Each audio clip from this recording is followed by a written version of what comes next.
You know what being out in these woods makes me think of? God's green earth. Well, that, and it also makes me think of a film that I saw this year that I went into knowing nothing about, other than like a very simple log line from Sundance. Gotcha. And it's my favorite movie, not only of the year, 2016, the year of our Lord, but also maybe one of my favorite movies of all time. Sausage Party.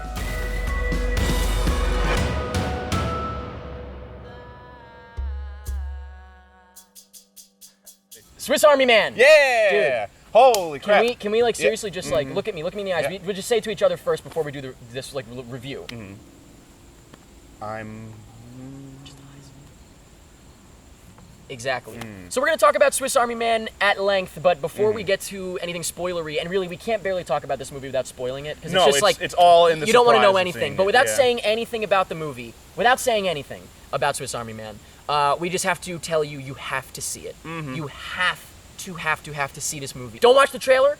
Do not watch any trailers if you haven't already, and if you did, just try to forget If you about have it. no idea what we're talking about, that is the best. That's perfect. Just watch it. Trust me. And guess what? If you hate it, whatever. It's Good. an hour and a half. Yeah. Doesn't matter. Now we're going to talk about Swiss Army Man, and we're going to talk... It's going to venture into spoilers, so if you have not seen Swiss Army Man, please stop watching.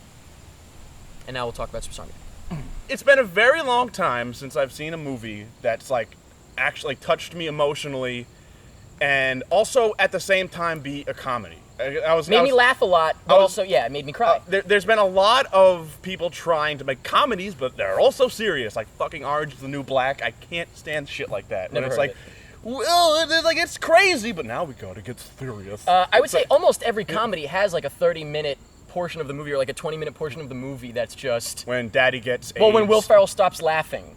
Yeah. You know what I mean? Like, and he gets serious for a minute. But I mean, you know, the thing about it is, what genre would you call this movie? I would call this movie a romantic comedy. Not a musical either?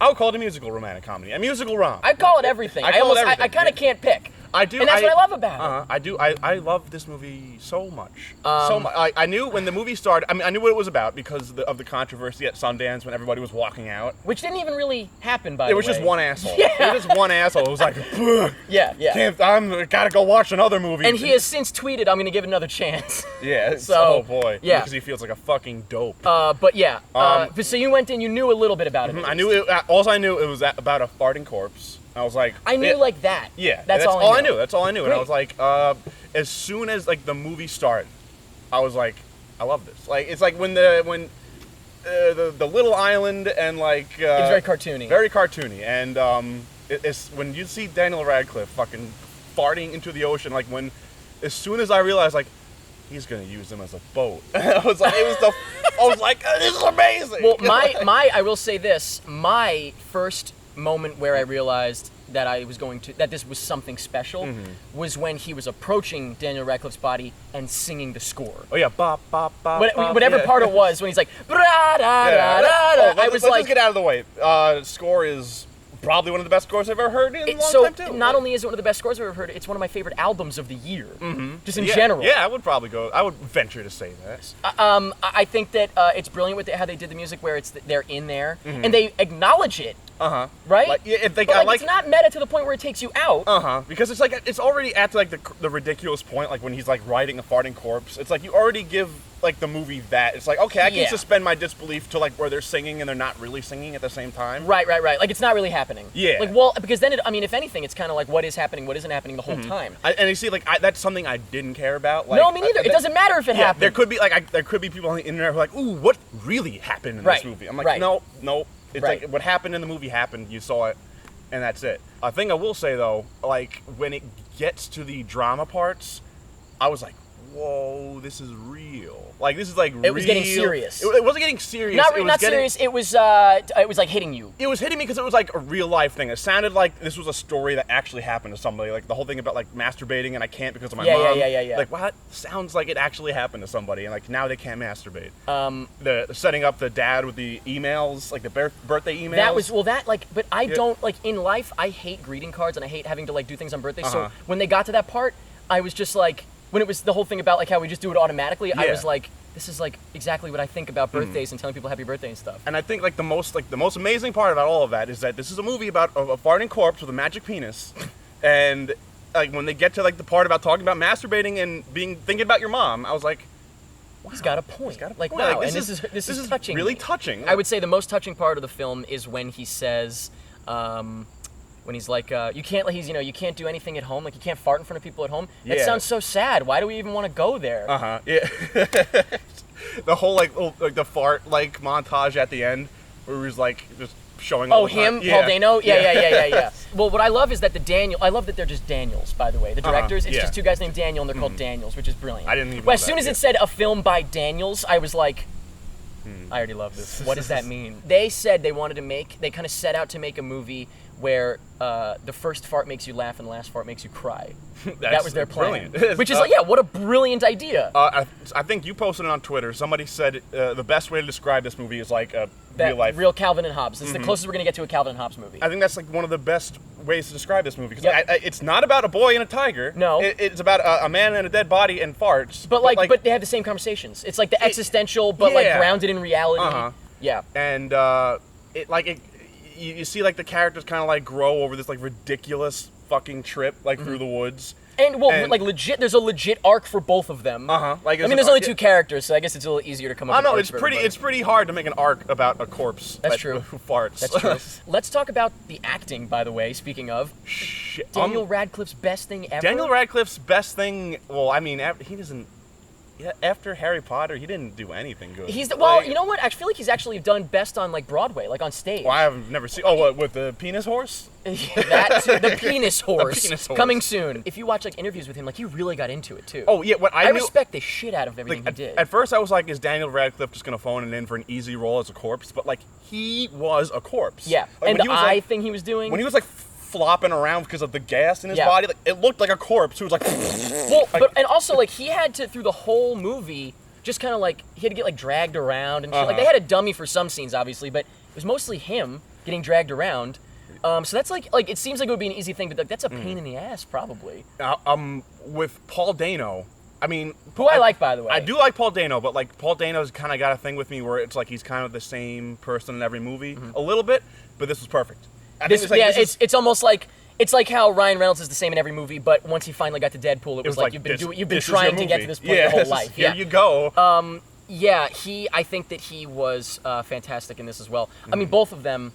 I mean, I saw the movie 4 times in theaters, and I would go again if it was still in theaters. It's out now. I'm devastated. I like to keep things that I love precious. I saw it once, and now I'll put it in the back burner for now. I'll wait, and then when it comes out on DVD, I'll be like, what a treat. When I saw it the second time, there were 2 things. You'll appreciate this. There were 2 things that I noticed that I actually asked the director about, or Daniel Kwan on Twitter got back to me, and he said, so the 2 things I noticed. One was there was a little bit of I didn't notice it the first time, but there was a little bit of a Lost in Translation thing at the end where he whispers something to Paul Dano whispers to Daniel Radcliffe something at the very, very end, right before he farts away. Yeah.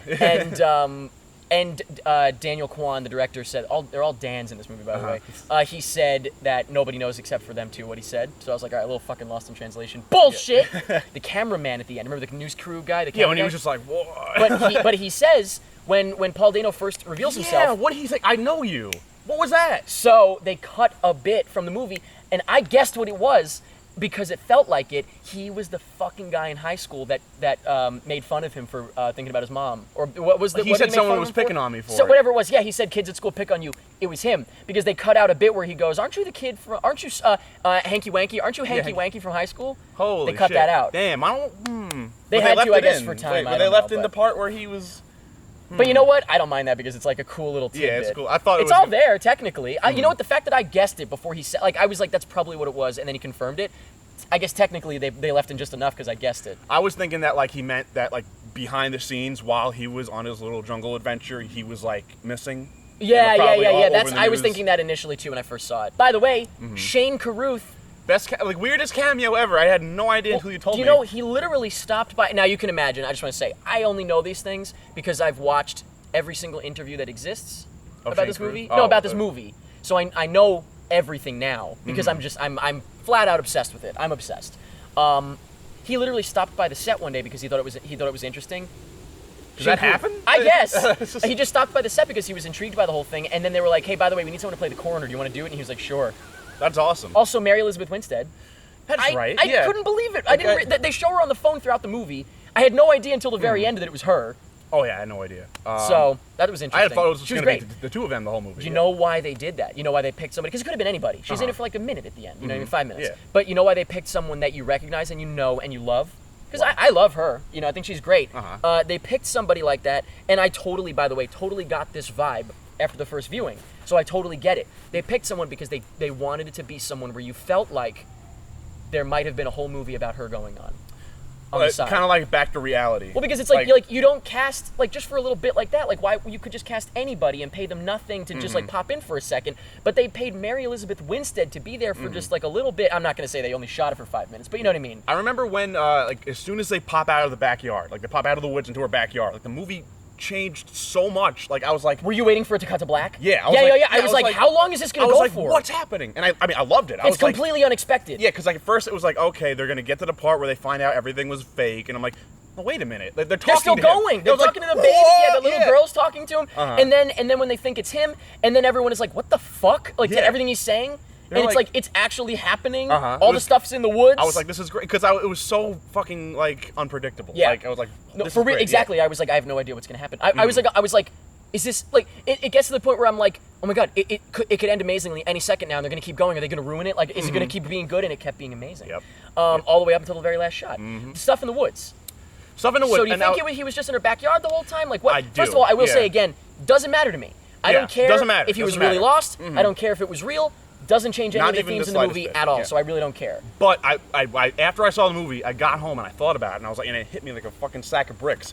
When your dad did? No, yeah, my dad. Always with that sack of bricks. That's sad. So at the end of the movie, they run through the woods. Yeah. And then they're on the beach and everything. Well, it took them like fucking 1 minute to run through to run the woods. Back to it. Run to the beach. Right? It took them like a whole fucking week. But they were out there a long time because, like, he was out there for a long time. He grew a beard and all that. Well, shit. He grew a beard that just got shaved off by the time that he got back to the. Weird little tidbit, like I'm just remembering little things. At the beginning, he's got one of his little messages written on a juice box. Yeah. At the beginning, and at the very end, when he's sitting in the ambulance, there's a juice box next to him. Ooh. So I'm just like, ooh, I like that. I don't know what it means. I don't want to know. No, I don't need a fucking internet explanation. Like, here's what you missed. No, I don't need to know. But I thought that was interesting, a little thing. And then, so we talked about the music, we talked about all that. Let's talk about just like, I want to talk about the Daniels, the filmmaking in general. Have you seen Possibilia, by the way? No. Have you seen any of their other short films and stuff? No. You gotta look them up, dude. So you gotta look them up. They'll make you feel so inspired because they started exactly like we did with just making stupid little YouTube shorts, but on Vimeo. And so it really made me feel like. There's a part of me that's like looks at my old stuff and I'm just like not ashamed of it, but I'm kind of like, man, when you look me up, that's what you find, and it's like, like that stuff was fun, but I'd rather have something more legitimate out there. But then like no, they proudly put all of that shit out there, and they're just so like, cool. Look at where he came from, and I'm like, shit, that's fucking awesome. So, but they did it's just the whole thing is so unabashedly them and just like original and unique. It like the look. The editing, the tone, just everything about it is so unique. Do you think this is their movie and they're just gonna be like, okay, we did it, like and not make more? Well, like I think this. I don't know anything about them. I've never seen anything. Okay, yeah. But it sounds everything you just said. It sounds like that. Like this is their like masterpiece. It is. It's really. It kind of incorporates everything that they've ever done, almost, and turns it into a big movie. When you go back and watch the shorts, it'll be like, oh yeah. Of course, this is all stuff that they've done before. Gotcha. And so, yeah, I mean, no, I imagine they'll do more, but I will say that they do a lot of commercial work. They did like the Turn Down for What music video. They do a lot of weird stuff. Wow. They do a lot of weird stuff. Holy so, shit. like, I think that like next movie, when will that be? Maybe not for a while. I don't know them personally, but they're gonna keep making things for sure. I hope so. Possibilia is a short film that they made, which you are gonna go apeshit for. They made it a couple years ago, and it only just came out. But it's like, they can just keep making stuff like that, and I'd be happy. And also, what I love is they kind of kept control of the whole thing because they were out in the woods. Because I mean, just in the sense of like, who could possibly go in after the fact and like edit that? Uh-huh. They could only do it. You know what I mean? So they retained the edit, they retained everything about it because it was like, who else could possibly do anything? You just remind me, the editing. Amazing. Yeah. There were shot like when like they're freaking out and like a bunch of crazy stuff is happening. Yep. The way like everything is kind of like put together, where it's like one memory kind of like mushes into another, and they're all different. Yeah, I was like, this is, and it only lasts for a split second. Yep. Like a shot that probably took all day to set up lasts for a split second. Like the water hitting them in the thing. Like and I appreciate the fuck out of stuff like that. All of that was just good shit. Oh, goddamn. Good I almost shit. feel like none of what we just did does it justice. None of what we just said does it justice because it's Oh, that no, good. yeah, Like I can't. yeah. Like words don't even. Words are nothing for this. It's really just like you have to see it. It was like after it. Oh, I love. Tell me your experience when in the movie theater. As soon as it ended, everybody got up and it was like, "Fuck!" Like, God damn it! I saw it with a couple people. I saw it with a group that seemed to dig it. Like no one was complaining or anything like that. I then saw it again, and I didn't hear anybody complaining. Then I saw it with my family. Not only did they all hate it, but the people behind me were like, "That sucked." And then that was on Long Island. That was the one time I saw it on Long Island. And then when I saw it again in the city, nobody seemed like pissed off about it, but like it definitely was just kind of seemed like a lukewarm reception. And the people I saw it with were like, "That was good. That was good." Later on they said they liked it more. I can imagine. But you know what? But divisive is good. Every movie should be like that. Not for everyone. It shouldn't be like a blur. It should yeah, be you either love like it you or don't hate it, have yeah. to like this. Whereas like they make the superhero movies for everyone to like, and Yeah, they're like, fun. let's put this in here and this but in here. I much prefer this. I would rather leave a movie and be like, I hated that, but I respect the fact that they did what they wanted to do. They didn't try to like trick me. Right, into liking exactly. it. It wasn't just generic. And this is like the ultimate in not generic. If you hate it, it's totally understandable. Oh, I can imagine Completely. like your normal schlub who just goes to the movie theater, just like, oh, let's go see a movie. Swiss Army Man, probably a guy in the army, probably gonna be good. And he's Swiss, I hope. Yeah, and then like Better not be a woman. So when the fucking guy stood up at the end of the movie, like old guy, he was like, he actually said that was retarded. That was in the movie. It's in the movie. It was Dad, like, don't say that word. say that word. Yeah, I don't know. Yeah. I mean, I do know. I like it. I like it a lot. I do know too. I know. I loved it. I absolutely loved it. I really hope that they have enough juice in them to make something else. Juice, I'll have to go juice back more. Yeah. Well, now that's the nice thing is you can go back and watch more shit. Yeah. But yeah, so Swiss Army Man, I loved it. You thought it was okay. Yeah. That was okay. I would love to know what you guys thought. So please in the comments let us know what you thought of Swiss Army Man. Again, I don't think it matters whether it was real or not, but I would love to hear your thoughts and reasons why you think it was or was not. Because there's definitely I noticed the juice box. What does that mean? If you notice something that we didn't notice, I would love to hear all the little things you notice. There's so many little things that you can notice. So please, favorite scenes, favorite songs in the soundtrack. I'm partial to River Rocket myself, and of course Montage. Anything. Let us know. Yeah. I don't know. I'm gonna watch it again a million times once it's available for me to watch. It's not in theaters. I'm like, I can't watch it now. You have to get it illegally. Yeah. Thank you very much for watching. That's pretty much it.